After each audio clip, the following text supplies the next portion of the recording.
¿Alguna vez te has preguntado quién decide qué noticias vemos, qué debates importan o incluso cómo te sientes respecto a un líder político? ¿Qué te parece si te dijera que esta influencia no es casual, sino que más bien es parte de una lucha constante por el control de nuestra percepción? El sociólogo Manuel Castells nos ofrece una perspectiva importantísima. En nuestra sociedad, los medios de comunicación juegan un papel sumamente fundamental en las relaciones de poder y dominación. No son solo un espejo de la realidad como tal, sino que más bien son un escenario principal donde se tiene una batalla muy importante, que esto es la batalla por la opinión pública. Y Castells es muy claro.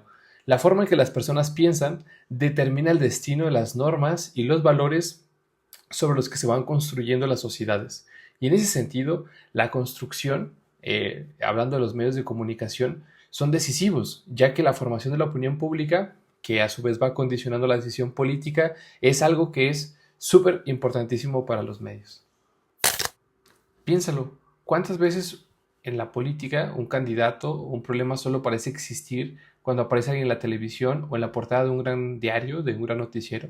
Bueno, Castells afirma que lo que no aparece en los medios a menudo pues no existe en la población, o más bien no existe en la opinión pública. Esto nos lleva a lo que él denomina la política mediática. Esto quiere decir que la política, para ser efectiva, debe ser de alguna manera empaquetada y presentada según el lenguaje de los medios, especialmente en la televisión.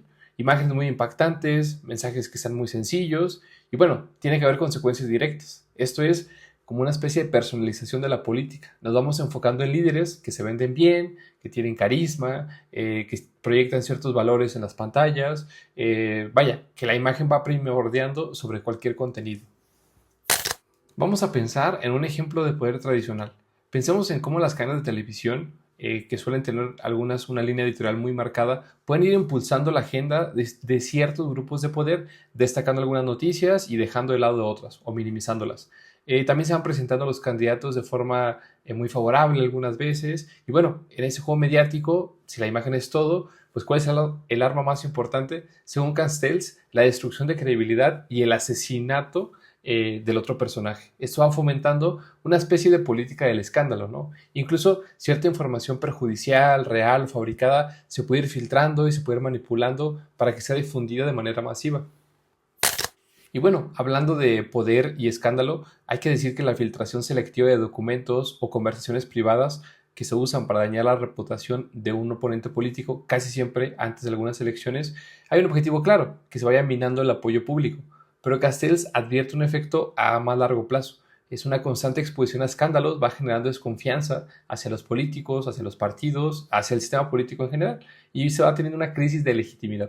De manera paradójica, este cinismo puede ir manteniendo ciertas relaciones de poder existentes porque desincentiva la participación ciudadana a través de los canales tradicionales, ¿no? ¿Para qué votar si todos son iguales? Entonces llegó el Internet, ¿no? Y Castells introduce el concepto de autocomunicación de masas, ¿no? Que son redes más horizontales, de muchos a muchos. De repente cualquiera con un celular y una conexión a Internet puede ir generando contenido, desafiando narrativas y construyendo cierta autonomía. En ese sentido, podríamos hablar de un contrapoder digital, donde los movimientos sociales que nacen o se van amplificando en redes sociales, por ejemplo, la primavera árabe, el Me Too o alguna denuncia ciudadana, se pueden volver virales y obligan a las autoridades a actuar.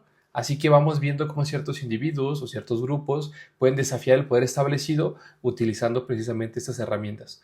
Aunque no hay que equivocarse, ¿no? Cassell señala que las empresas, los gobiernos y los políticos también van interviniendo masivamente en este espacio.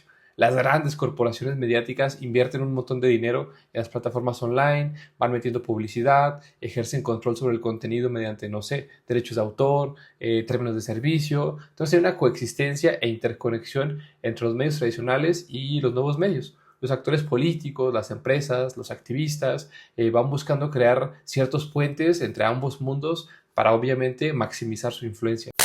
Ahora, hablando de poder y adaptación digital, hay muchos gobiernos que van utilizando ahora ejércitos de trolls o de bots para difundir cierta propaganda o silenciar algunas voces, perdón, que sean disidentes en las redes sociales, ¿no? Hay empresas que compran plataformas para controlar el flujo de información y monetizar los datos de los usuarios, políticos que construyen cuidadosamente una imagen en Instagram, en TikTok, aplicando ciertas lógicas que se utilizaban en la televisión, ¿no? Los que ostentan el poder, dice Castells, intentan reafirmar su dominación en el ámbito de la comunicación a través de estas nuevas formas de control, ¿no? La vigilancia del Internet, la legislación restrictiva, la compra de las redes sociales, el control de la infraestructura, todo eso tiene que ver con el control de la red. Entonces, pues, ¿dónde nos deja, no? Todo eso. Castells va describiendo un panorama donde los medios, tanto los viejos como los nuevos, son el principal espacio donde se ejercen y se deciden las relaciones de poder. La autocomunicación de la masa ha abierto ciertas fisuras, ha dado voz a muchos y ha permitido formas de contrapoder que antes pues eran impensables, ¿no? Pero la dominación también va buscando adaptarse, va buscando mutar y persiste o no, o busca persistir en esos nuevos espacios. Y bueno, nuestra reflexión clave que podemos hacer de todo esto es que el espacio público emergente no está predeterminado, ¿no?